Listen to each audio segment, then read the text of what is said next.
baki ya wata bakoko bundana bagolwa. Bagolwa baba sauvage. Bagolwa baba sauvage, bakoko bundana bagolwa. Cela veut dire yango na lobaka chaque jour. Au moins attendre to lobela inos bibo. Et ça na mode ordre moko epesa maka. So bolingi musicien na bino mata. Botika actualité polémique. Vous comprenez? Actualité polémique ndezo tika keba musique. Ti bo moni faire akita ndenge za faire azo mata bono pe sans ambe merci. Faire battre belé ba kitisi za ba fanatique na yo. Derrière bémission ya ba simanda kuna minute okuta bango tale belé ba kwena ba kwa ba osa bémission ya ba polémique. Bo se baser na actualité ya terre ya nani ya musicien na bino. Il nous subit pour le moment à niveau international. Deuxième, dans le classement, je ne sais pas les noms, si c'est qui, je ne sais pas, je suis désolé. Je ne suis pas là pour venir parler de n'importe qui. Quand je parle, je ne parle pas de Inosubi. Attention, dans le bagage Inosubi, pour na sepela na Inosubi, pour na zapemé na Inosubi. Attention, il faut appeler ce de bendanga bien. Et, tozongela na bilan ya 2023. Tu es musicien, non? Montre-nous qu'est-ce que tu as fait. Et tu veux parler? On nous en actualité, parce que ne comme ça là. Parce que ma gueule va faire sa quota. N'est-ce qu'on a fait ce temps? On te que des pauvres bandits n'attendent ta communauté pour naïe. Nous pouvons comprendre action to. Et le président Sassou Nguesso a salaki. Pourquoi on a dit que c'est une histoire diplomatique? Parce que mon action est salemaka le 24 juin. Et Zalaki déjà le Komoko est salaki division, il y a deux peuples. Et c'est divisé qui m'a cassé. Prévenez que non, il y avait de Brazzavillois et des Brazzavilloises au Bakatissa Nangambu.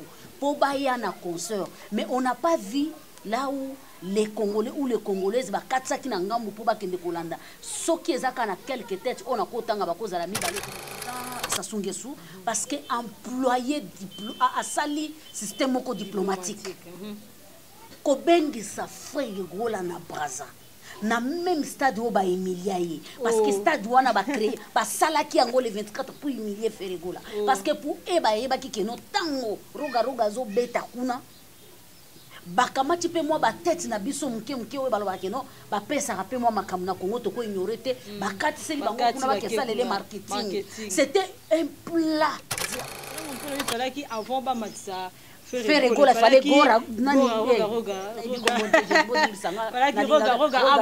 mais bon on va comprendre que monsieur le quoi ya za mwana mboka le quoi Ferregola za le ndaba bien to ba zairwa ne ba grabiso ba zairwa seulement là on t'a humilié c'est là où moi je vais te là où on t'a humilié là voilà je vais te soulever jusqu'à Ferregola commence dire quoi qui va rester ici qui va chanter mieux que lui allez Mukamati, mukamtake ina tolobani. Na président yemoko. C'est normal. Siko. Ototume. Mama wa Taifa Jika TV.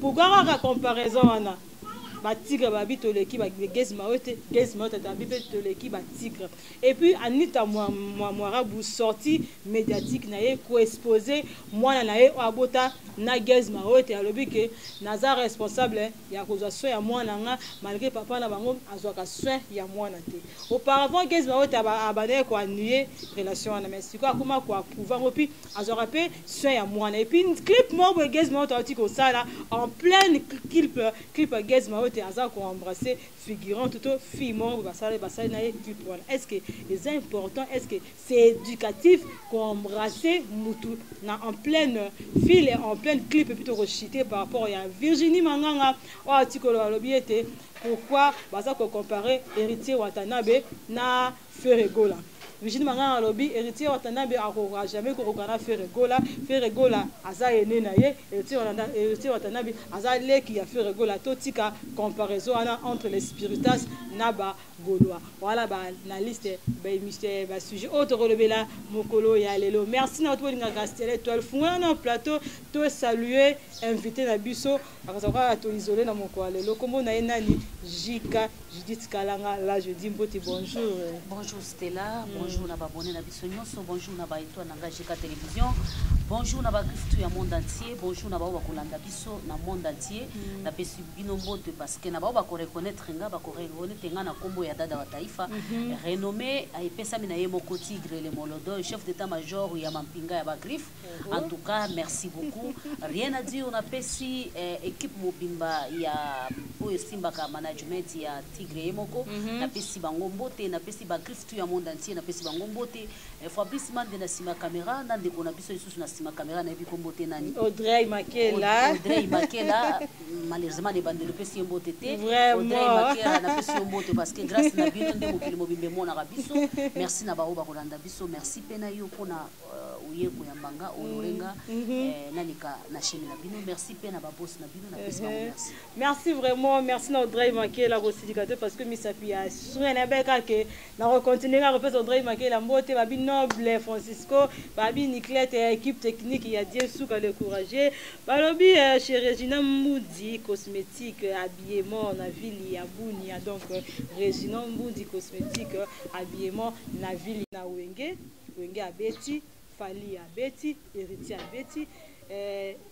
le padre peut abetaki le 24 juin et puis a tout sous beta ko prester à ko répondre à l'invitation au président Sassou Nguesso abengaki ko beta na FESPAM et le musique et qui n'ont bien nyonso bien chose grave et étonnante nzembu o ba président ça senga ki ayemba vite ayima tanga ayembi yango bato ba sepeli makasi ko kitara ya président akei Ferregola pa akei peuple pe landi bango etikali kuna mabe na mabe Ferregola roga amata na podium bato yoyemba public bazate Jika News TV maman na biso par rapport ya sujet na pour pesa impression. Merci beaucoup d'abord eloko esalema ki na Braza c'est une histoire diplomatique. Moto mon côté ako comprendre action to eloko président Sassou Nguesso asalaki. Pourquoi na lobi que c'est une histoire diplomatique? Parce que moni action esalema ka le 24 juin. Ezalaki déjà eloko moko bo esalaki est division il y a deux peuples. Et c'est divisé qui m'a cassé. Prévenez que non, il y avait de Brazzavillois et des Brazzavilloises au Bakatissa Nangambu, pour Baya na concert. Mais on n'a pas vu là où les Congolais ou les Congolaises Bakatsa qui Nangambu pour Bakende Kolanda. Ce qui est à quelques têtes, on a kotanga bakoz à la mi baleto misatu. Nalobi mi baleto misatu. Mi baleto misatu. Ba o bakendaki. Nazo loba tozongi na histoire les 24 parce que makambo nyonso yo source nango eza les 24 parce que depuis les 24 entre les Brazza et les Congo il y a quelque chose. Qu'est-ce qu'on a dit? Parce que tout le monde sait lorsqu'il y a des événements et des événements, il y a des événements et des petits événements. Mais tant que événement ya malongé za na Congo Brazza les arabes musiciens absolument bakenda opeta. C'est ça. To koki ko nié ngoti. Tout le monde le sait. Tout le monde le sait. Ça commence par Werasson, Kofi Olomide ne parlons même pas. Écoute, il y en a tous les temps et tous les jours. Ba grand manifestation. Il y a Brazzavillois, ce sont des musiciens congolais au Bakendara Obeta. Personne ne peut nier ça. Alors pour enlever ça, na mitu ya ba Congolais Kolongola peut rendre salité au kota qui a partir ya le 24 juin. Oyo Ferregola betaki. Oyo ezalaki complot moko boye établi par clique moko ya ba faux musiciens congolais. Complot moko établi par clique moko ya ba faux musiciens Brazzavillois pour ba nuire na des padres. Alors et ça là qui keno et pesi moi mon boulot. Soko koti na TikTok okomona keno depuis ce jour là jusqu'aujourd'hui kimi ekotate ezaka barando na barando. Alors biso bongo to yebi keno puissance ya RDC RDC zana à l'époque ezalaki na 80 millions. Mais les autres sont en 5 quelques millions d'habitants. Je vous dis, so balobi que non recensement réel. Il y a recensement que oh il y a ba mafia, il y a ba nini. Vrai recensement, to beta ba 5 quelques millions. Mais jusque là to tika la kaka na statistique il y a belge, il y a 80 quelques. tokoti na France wana combien de fois? OK. À part Nigeria en Afrique, pays ni l'équipe biso. Je ne crois pas que ça un pays mususu l'équipe biso. Toza ebele. Ça veut dire que muto ko sala biso face na biso, il faut s'attendre à la guerre mondiale. Alors, je dis merci na président Sassou Nguesso parce que employé à sali système diplomatique. Ko bengi sa frère gola na Braza. Na même stade où ba Emilia yi parce que stade wana ba créé ba salaki yango le 24 pour humilier Ferregola parce que pour eba ki keno tango roga zo beta kuna bakamati pe moi ba tête na biso muke we baloba keno ba pesa rapé moi makamu na Congo to ko ignorete ba katisi bango kuna ba kesa le marketing. C'était un plat diabolique pour nuire, démoniaque pour nuire na Ferregola. Mais Dieu n'a pas voulu ça. Dieu n'a pas voulu ça. Il a confondu les ennemis. Et voilà maintenant, là où on t'a humilié, Dieu a voulu que kaka place humilié qui Ferregola, on a kaka place on a ba tombola. Qu'est-ce que nous pouvons dire? Nous pouvons dire ingeta na président Sassou Nguesso, balobaka o eleka na kuze za odi soto na ba pointe. C'est que les cas qui na kuza on a yango wana. Siko pona kola kisake Ferregola abotama na don naturellement. Vous comprenez? Ngana za goloate, ngana griffe. Ngana goloate. Mais na tango na sala analyse na kota kana weza juste. Kola kisake no Ferregola en dehors aza kisi. Aza momeli jamba, aza la nani. Anelo mo wa botama nango oyo mutu nyonso obuzwa te. Ba invité ye akia sali akosala tango ayembi. Mutu mususu nani akoka koyemba lokwa Ferregola zate. Je suis désolé. Brazzaville Kinshasa, nous sommes la famille mais attention, il y a des drapeaux différents, il y a des langues différentes, il y a des façons de s'habiller différemment. Même quand on parle du Congo Kinshasa, de la RDC, on parle du Congo Brazzaville. C'est deux pays différents. Quand on dit que non, c'est la même famille là, je suis désolé. Merci. Donc selon mon père, il fallait qu'avant Bamatsa Ferregola fallait gora nani mais bon va comprendre que si le quoi y a moi la mboka le quoi Ferregola ça les avec sur toi ba zaïrois avec rabiso ba zaïrois seulement là où on t'a humilié, c'est là où moi je vais t'aider. Là où on t'a humilié là, moi là je vais te soulever jusqu'à Ferregola commence à dire quoi, qui va rester ici, qui va chanter mieux que lui. Allez Mukamati, mukamtaki ina tolowani. Na président yemoko. C'est normal. Siko. Ototume. Tianga otela nga commentaire. Te vino moko bote ba commentaire na maram otoloba. Bote ba commentaire. Donc na deuxième sujet na kotanga so boko permettre na tanga. Gazement tabi, les gens diront qu'il y a des artistes. Inosbi disent que qui me dépasse mais il sera difficile de dire quoi. Je suis le deuxième musicien congolais vivant au pays.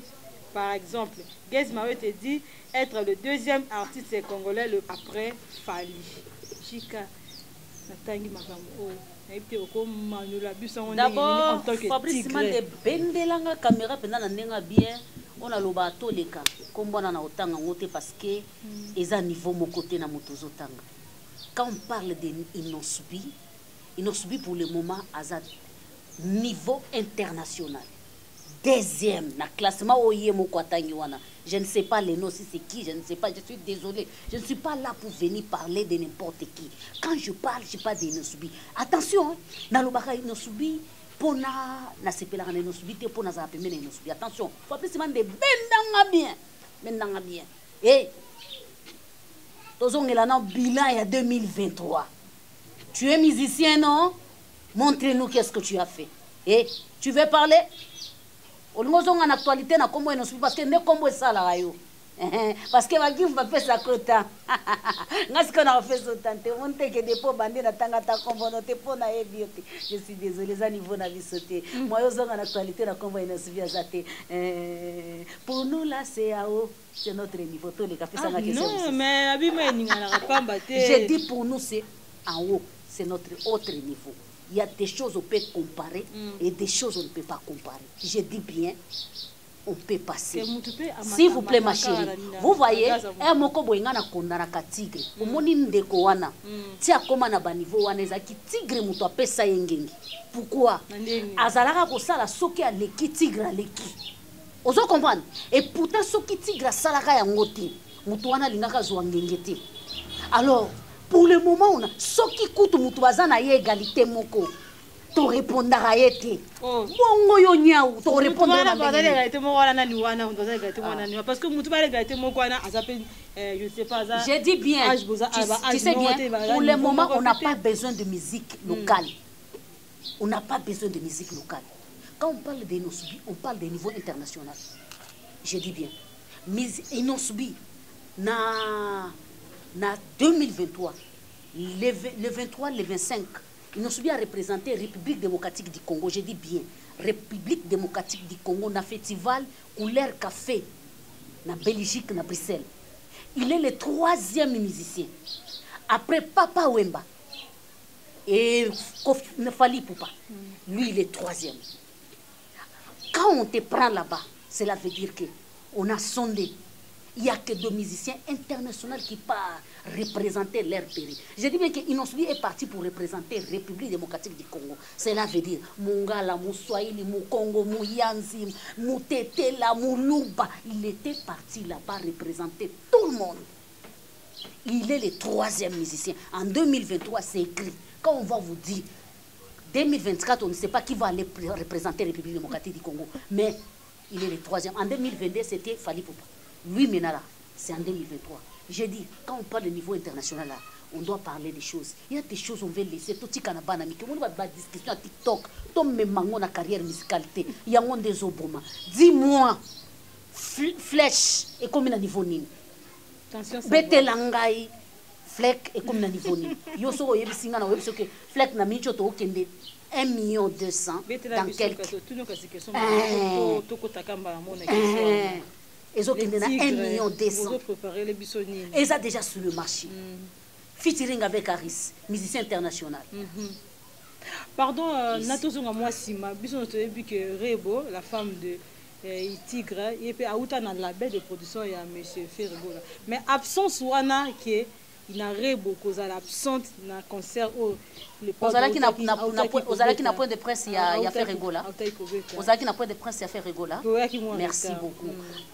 Quand on parle de Rebo Chulo, on parle des petites sœurs ou filles de Ferrigola, Jésus de Niance. Quand on parle des Gaulois, on parle des Griffes. C'est la même famille.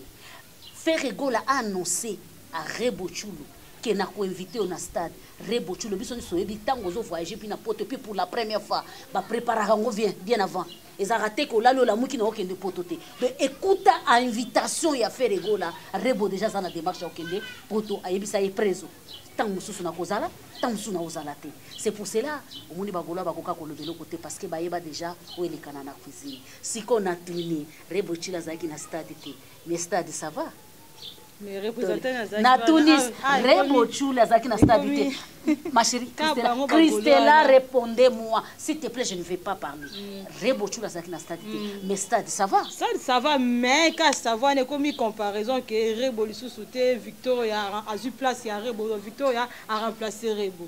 Tala, au moni bagolo bazalo quoi 2 personnes normal. Biso to tambola na bao bazana normal. Bao bana normal de to zana bango zela moko. So to ko leka na mutuna mususu. Merci beaucoup to leka mutuna mususu. Nous c'est ça actualité. To moni notre babi musicien Gez Mawete malgré aux to côté la profondeur mais ça actualité ko ça da point de vue na yo en tant que analyste et en tant que maman, en tant que aussi maman de maman kaka.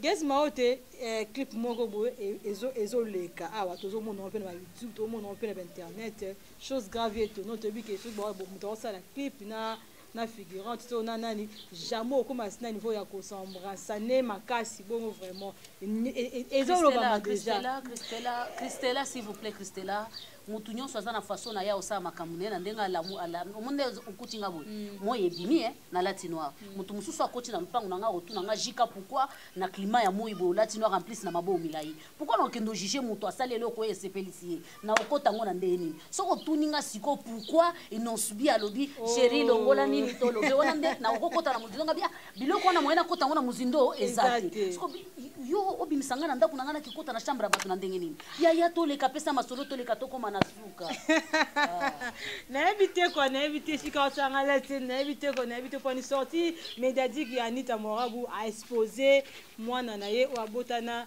Gez Mawete na internet alobi que na kozwaka so mwana ngadi depuis jusqu'à 20 malgré papa na ye aza irresponsable azwaka so ya mwana te papa na peka na aza ko se comparer yena Christelle bébé avant yambanga je crois Rachel Manda yamba ki yo bobando betela masolo ya kaba o comprendre masolo ya kaba nde memi ba fille belé surtout na système ya iPhone ba fille belé ba koti na ba système iPhone oyo ezoleka na lupango ba voisin etalinga nani telo na ni telo ete baita batumba bazikisa etalinga nani chacun akomema croix na ye na ndenge tango bandaka kokende na yebite za banani o lobi bandaka kokende ngana zalaka témoin bolingo na yo na bolingo na ngeza ndenge moko te toleka. Merci beaucoup Jikanus TV bozola na bokebi nyonso ndenga zali ko répondre la question ya Stella Étoile la Suprême. Notre conseiller Virginie Manganga va publier ça par rapport à publication kaka lobi kaza vraiment beaucoup d'estime na musicien héritier par rapport que totika comparaison to héritier atika komitia na place ya Ferregola aza ene héritier na musique na âge na baza vraiment niveau mon côté donc ba spiritas na ba golois otika ko betanisa ba chef na bino mitou par rapport ya ba comparaison. Là je vais être honnête et je serai posé parce qu'il s'agit des méchants. Des gens. Là je vais non, il ne faut pas aller très loin. Je vais parler d'Héritier Wata. Héritier Wata, ce cas qui les sont na concert na ye, il fallait qu'il saisisse. Vous comprenez? Orgueil et foutarate. Je dis bien, j'aime Héritier Wata, je n'ai pas un problème avec Héritier. Orgueil et foutarate. Faire égoula. Na kuti ko comparer bango te parce que bango nyonso baza bana Weranson maison mère wenge style moko à musique. Mais attention,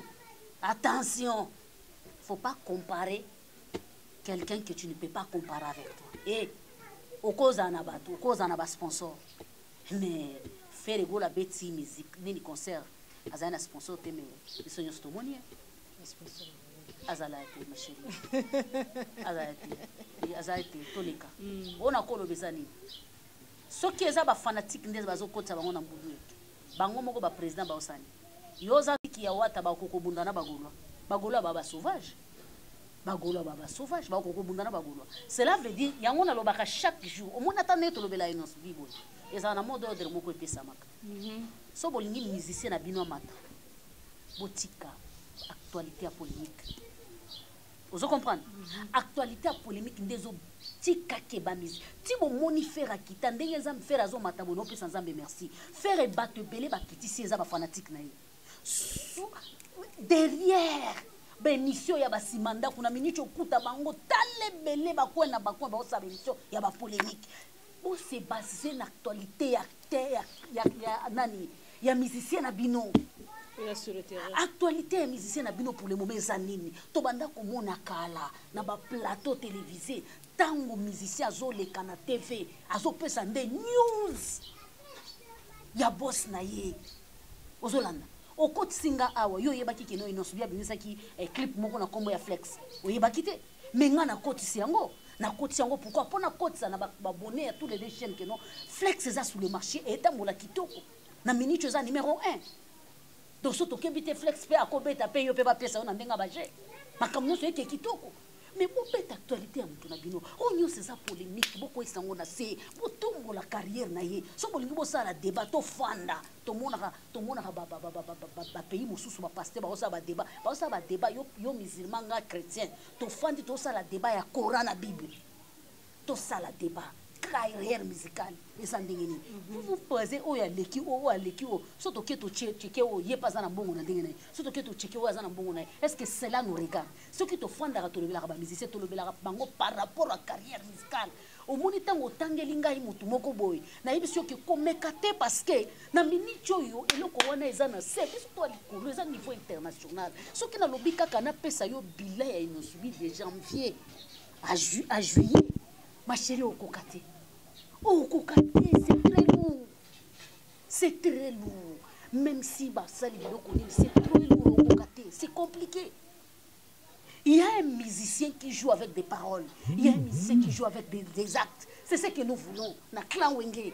Clan Wenge zo kufa, zo comme à l'icolo et à niveau international. Pourquoi? Clan Wenge zo tikala. Toujours dans le système yawe rasson na jimi piano. Merci beaucoup vraiment. Parce que l'invité a vraiment répondre bien à vos questions surtout. Si je me essouffler dans les deux sur le bien côté, Audrey Makela a vraiment satisfait. Toi aussi, comme on a clip pasteur qui a Vani Morgan et tu es comme Bimakara à lobby. Par rapport à la comparaison de Yemoko Vani pasteur, à comme il y a Coco na bango.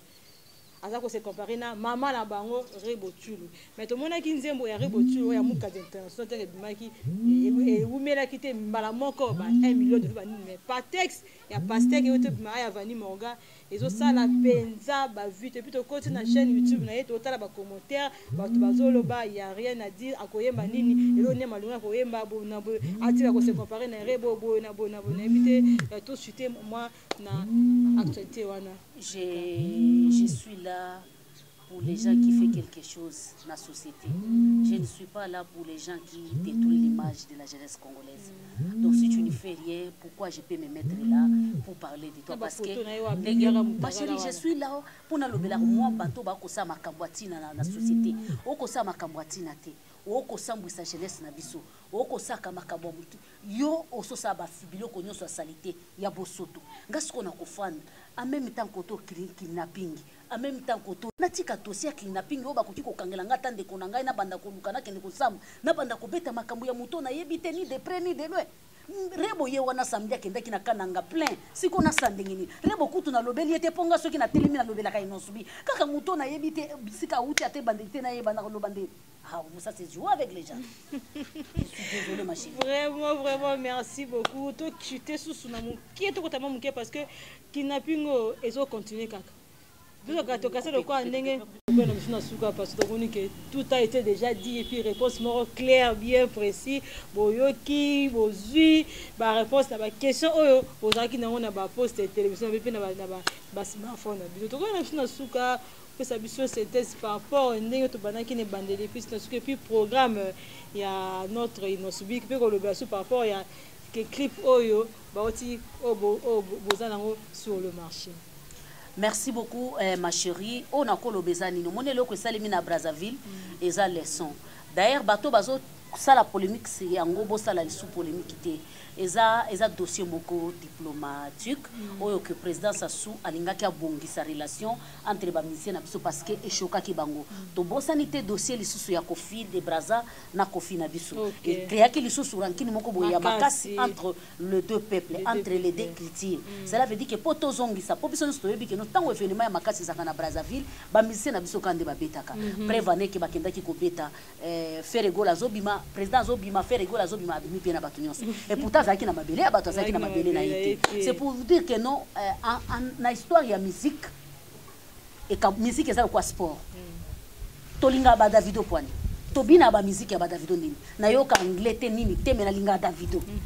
Ba pisco el banane to yoka ngonde ngeni. Ça veut dire que musique est 5 sabat toujours le quoi sport. To yet ko na monde polémique ya sikono. Attention. Si tu sais que dans le monde de la musique tu n'as rien, ne crée pas de polémiques inutiles. Il y a des gens qui cherchent à retourner. C'est que non, tant qu'on a rebanda ko sala boy, ba tutel ba ko ya ko agressinga, tant ba ko ya ko agressinga et peut sans actualité. Au lieu de créer des choses très importantes, et ko sala qui actualité no e gang. Na minute zo ba invité ino subi na plateau, ana biloko ya ko beta actualité si yango. Et belé makas. Mais quand toi tu arrives à te comparer avec quelqu'un, avec quelle actualité? Non, c'est incomparable. C'est impossible. Donc, à un certain moment, tu vises musique. Les autres, comme ils soutenir les Ouest africains. Si tu as TikTok, tu as posté un minimum de Ouest africains. À part Makabo Inosbi. Pourquoi? On trouve que là-bas, il y a un lycée Bosangani. Il y a un lycée Loko Moko. donc bazokende mpona bomoko onga na koloba eza wana keno tozala esika moko tolingana eza même na monde ya presse na monde ya théâtre bomoko eza te makambo ya théâtre tokolobela yango lelo ezalaki théâtre te lelo ezalaki dossier mosusu prochainement tokolobela yango théâtre mes condoléances na famille ya théâtre ya Congo na biso bakufeli ndeko na bango prochainement tokolobela yango merci na bacaméraman na biso mibale bazalaki na sima caméra merci na baétoile ya Jika merci na bagriffe tout ya monde entier soko oza molobeli ya griffe oza molobeli ya Inonsubi actualité on a uti olobela vraiment ce que le yango je suis désolé qu'on peut sa moto actualité ou azan actualité je vous en prie merci beaucoup Jika par rapport que ba dédicace na yo et que sur les alliés toujours na ba balinganga na ba abonné na biso so bo sepeli na kolobananga bo manifester on a